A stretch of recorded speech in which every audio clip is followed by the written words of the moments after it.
अस्सलाम वालेकुम दोस्तों, तुसी देख रहे हो बंजारे चैनल। मैं ताहर जट तेरे नाल ते बड़ी खूबसूरत प्यारी सुबह का सलाम तेनू। ते तुसी मौसम देखो, अल्लाह ताला ने फिर बड़ा प्यारा बनाता है। बदल हर तरफ आ गए ने, बहुत ही खूबसूरत मौसम। दरख्त भी लहलहा रहे ने, हवा चल रही है आले दुआले। बहुत ही प्यारा मंजर है, बहुत ही अल्लाह ताला ने खूबसूरत मंजर बनाया है। तो दोस्तों अज जिवें कि तुहानूं दस्सिया सी कि अज मैं क्यारी सारी जिहड़ी गोडी करके बराबर भी कर दिता सी। थोड़ी जी हैगी सी, मैं सोचा सी कि इत्थे लिया के ना भल वगैरह सुट के तो इन्हूं फिर बराबर करांगे। तो उस तो बाद फिर उत्ते कोई सब्जियां वगैरह या ज़्यादा फुल वगैरह लगाने सी। वो इस तरह होया कि कल बारिश इन्नी ज़्यादा हो गई, बारिश जिन्नी भी गोडी सी सारी कीती। बारिश की वजह तुसीं देख सकते हो कि गोडी वाली जगह जी है ना, उत्थे पानी खड़ा हो गया सी। तो पानी खड़े होने की वजह तो फिर दोबारा जी गोडी ना मैनूं करनी पेगी। सारी जिन्ना भी तुसीं एरिया चैक कर रहे हो ना, ये सारा हुण मैनूं दोबारा फिर तो गोडी करनी पैनी है सारे एरिए की। तो गोडी करके तो उस तो बाद फिर असी फिर चीज़ां लावांगे इंशाअल्लाह अज़ीज़। छड्डना ही काम अज फिर मौसम वावा ख़राब हो गया, ख़राब तो नहीं खूबसूरत हो गया माशाअल्लाह। तो बारिश हो गई, कोई मसला नहीं। फिर बारिश तो बाद भी असी ये गोडी करांगे। गोडी करके जो ज़मीन वत्तर हो जाती जी, वत्तर होएगी ना, इन्हूं फिर गोडी करांगे। गोडी करके फिर असी दोबारा यही चीज़ लगावांगे, फुल पौधे लाजमी लगाने। उस तो इलावा आ जी क्यारी है मेरी सलाह सी कि इस क्यारी दे विच ना थोड़े बहुते मिट्टी सटा के ते पौधे लगावांगे। लेकिन हुण मैं सोचा कि इत्थे ट्राली पूरी जिहड़ी है ना, एक पहले 2 रेहड़ियां मंगवानी सी पल दियां, हुण पूरी एक ट्राली मंगवा के और जिहड़ी वध गई इहदे विच रख देनी। और जदों भी आ दरख्त जित्थों साडे कंप्लीट हो गया काम, फिर मैं कोशिश करनी कि आ नाल दा इस साइड ते ओह जिहड़ी अगली साइड ते आ वाली जगह ना, इन्हूं इंशाअल्लाह अज़ीज़ ये करके गोडी वगैरह करके तो इत्थे भी पौधे लगाने ने प्यारे प्यारे जो खूबसूरत से पौधे, ताकि आ जिहड़ियां चिड़ियां चहचहांदियां ना, ये हमेशा इत्थे आंदियां रहन ते इंजॉय करदियां रहन। तो असीं इन्हां नूं वेख के इंजॉय करते रहिए। तो एक होर तुहाडे नाल गल शेयर करनी है, वो मैनूं समझ नहीं आ रही की मसला है। आ तुसीं देख सकते हो कि आ पौधे नूं किन्ने ज़्यादा माशाअल्लाह दोबारा फल लग गए। सितंबर के महीने च इन्हूं दोबारा लग गए ने। तो पहले इन्हूं लगदे ने मार्च दे विच, जो मार्च स्टार्ट होंदा, बहार का मौसम आंदा, उदों अनार के पौधे नूं फुੱਲ लगदे ने। तो उस तो इलावा इधर देख लो, इस पौधे नूं भी दोबारा इन्हूं फुੱਲ लग गए ने। तो फुੱਲਾਂ तो बाद फिर इत्थे अनार लगणगे। ये वड्डे तो नहीं इन्ने हुंदे, लेकिन वो बच्चे तोड़ लेंदे ने, क्योंकि बच्चे जिहड़े फिर उन्हां नूं शौक हुंदा कि खा लीए, शायद पता नहीं किड्डे पक्के तो नहीं खा सकते। तो एक तीसरा जिहड़ा अनार है ना साडा, आह वाला आ तुसीं देख लो कि मैं हजे पिछले अनार कुछ बचा के रखे ने। मैं कहा इन्हां नूं पक्कण दिंदे आ कि किन्ने क पकदे ने। विच शायद तुहानूं नज़र आ रहे होण।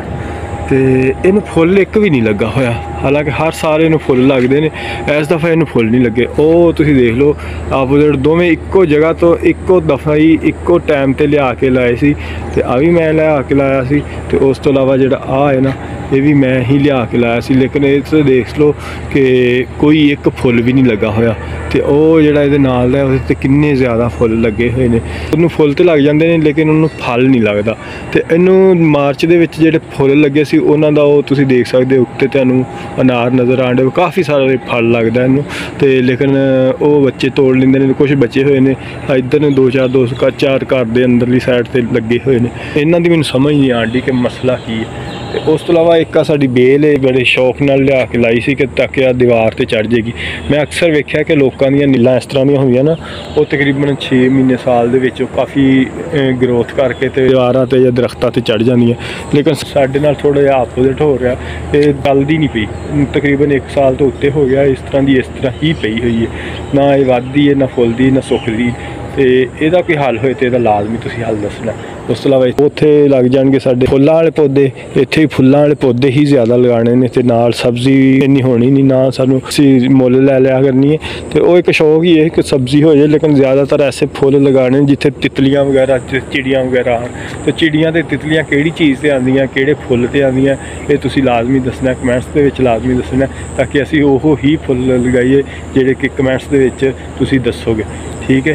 तो उस तो इलावा पौधे भी तुसीं दसने जिन्हां नाल खूबसूरती ज़्यादा होए तो माहौल दोस्त भी होण। तो उस तो इलावा इन्हां दे इस माहौल दे उत्ते अच्छे असरात पैण। उस तो इलावा तुसीं देख लो कि घाह वगैरह हजे जिहड़ा कट्टना रह गया, क्योंकि उन्हां दी मशीन खराब हो गई सी। तो घाह काफ़ी वध गया, तो हुण ढेल देनी है इस घाह दे विच, ताकि कोई मसला ना बन जाए, कोई कोई चीज़ कोई हशरात तो लर्ज फिरते रहंदे, कोई ठूहे वगैरह सप्प वगैरह कोई इस तरह के ना निकलन, तो इस तो असीं खेलदे नहीं। तो दोस्तों तुसीं फुल्लां वाले पौधे दोस्तों लाजमी तुसीं दसना कि किहड़े असीं लिया के लगाइए इत्थे।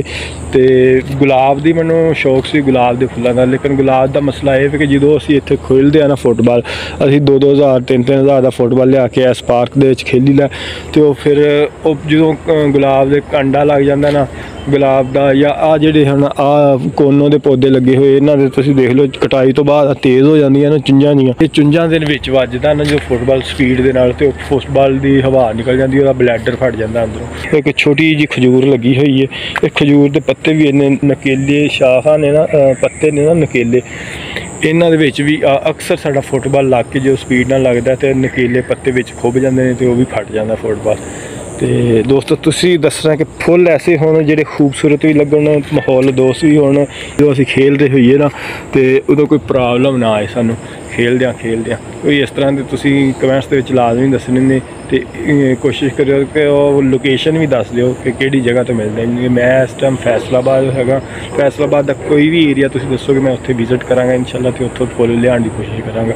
तो एक तो मेरी सलाह है कि एग्रीकल्चरल यूनीवर्सिटी बंदा जाए, उत्थे उन्होंने रिक्वेस्ट करे कि असीं यह काम करना चाह रहे हैं, तो सानूं कोई फुल वगैरह दे दो, कोई पौधे वगैरह दे दो जिहड़े असीं लगा के माहौल की खूबसूरती वास्ते लगन, ताकि असीं नहीं तो आने वाली नस्लां अगों किन्नियां लोगों ने आना है, कि दुनिया किन्नी देर तक जिंदा है कोई पता नहीं, असीं कदों दे किन्नी देर तक इत्थे स्टे साडा सानूं कोई पता नहीं, तो जिहड़े आएंगे वो इत्थों मुस्तफीद होंदे रहणगे इंशाअल्लाह।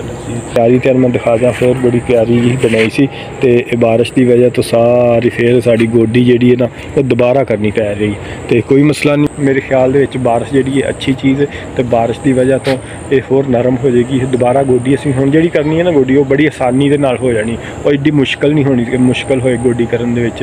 ते गोडी करांगे तो उस तो बाद फिर इनू इंशाअल्लाह अज़ीज़ ये जिहड़ा काम शुरू कीता ना छड्डना नहीं हैगा, इनू करके छड्डना।